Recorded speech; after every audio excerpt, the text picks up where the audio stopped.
कई तरह के साइबर क्राइम हो रहे हैं और जिनमें से कुछ हमारे और आपके एक्सपीरियंस में भी हैं। एक ऐसा ही साइबर क्राइम होते होते बचा मेरे साथ बीच में, और मुझे लगता है कि शायद इसका कारण अवेयरनेस ही है। और ये जानकारी मैं आपके साथ इसीलिए साझा कर रहा हूं ताकि आप भी अवेयर रहें और ऐसे किसी फ्रॉड से बचें।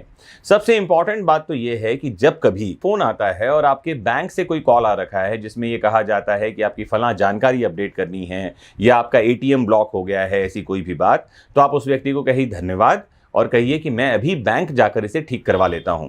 और आप सीधे बैंक जाकर के थोड़ा सा समय निकालिए, एक दिन बाद जाइए, उसी दिन जाइए।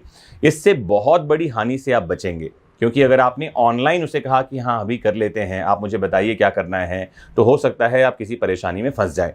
बीच में मेरे पास ऐसे ही एक कॉल आया। एक बंदे ने कहा कि वो HDFC बैंक से बोल रहा है। HDFC बैंक में मेरा अकाउंट भी है और उसने मुझे कहा कि कुछ आपसे अर्जेंट बात करनी है, आप 2 मिनट का समय दे पाएंगे क्या।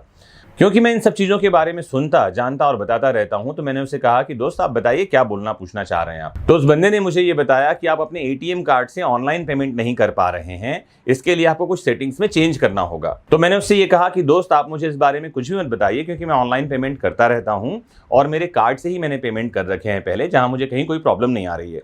उसने कहा कि नहीं सर, ये प्रॉब्लम जो है आपको अब आएगी, कारण ये है कि कल शाम से सेटिंग में चेंज हुआ है और हम लगातार लोगों को फ़ोन करके इस बारे में अवेयर कर रहे हैं। तो मैंने उससे कहा कि मैं बैंक जाकर के सेटिंग चेंज करवा लूंगा, मुझे कोई प्रॉब्लम नहीं है। उसने कहा कि ये सुविधा आपको बैंक जाकर नहीं मिलेगा, क्योंकि ये सेटिंग आपको अपने ऐप में चेंज करना होगा और ये आपके मोबाइल पर ही चेंज होगा। तो वो कहता है कि आप इमीडिएट अपने मोबाइल पर जाइए और कुछ सेटिंग्स हम बता रहे हैं उसे चेंज कीजिए अपने ऐप पर।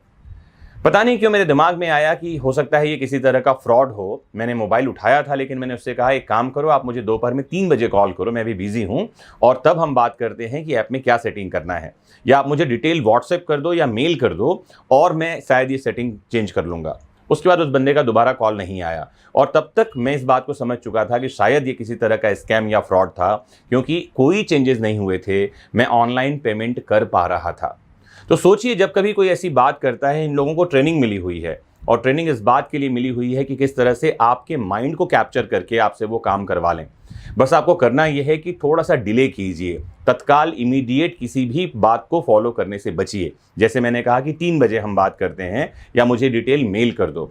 सबसे बढ़िया बात तो यह है कि आप उससे ईमेल करने के लिए कहें या डिटेल व्हाट्सएप करने के लिए कहें, और अगर आपके पास ऐसा कोई ईमेल और व्हाट्सएप आया है तो अपने बैंक से वेरीफाई करवा लें कि क्या वाकई में ये बात सही है। ध्यान रखें, अगर जागरूक रहेंगे, सतर्क रहेंगे, तो ऐसे किसी भी तरह के स्कैम से बच पाएंगे। आपको जानकारी बस इसीलिए दे रहा हूं ताकि आपको ऐसी बातों का पता रहे, ताकि आपके साथ कोई ऐसा फ्रॉड न हो। जुड़े रहें आपके अपने फेवरेट प्लेटफॉर्म से। नमस्कार, जय हिंद।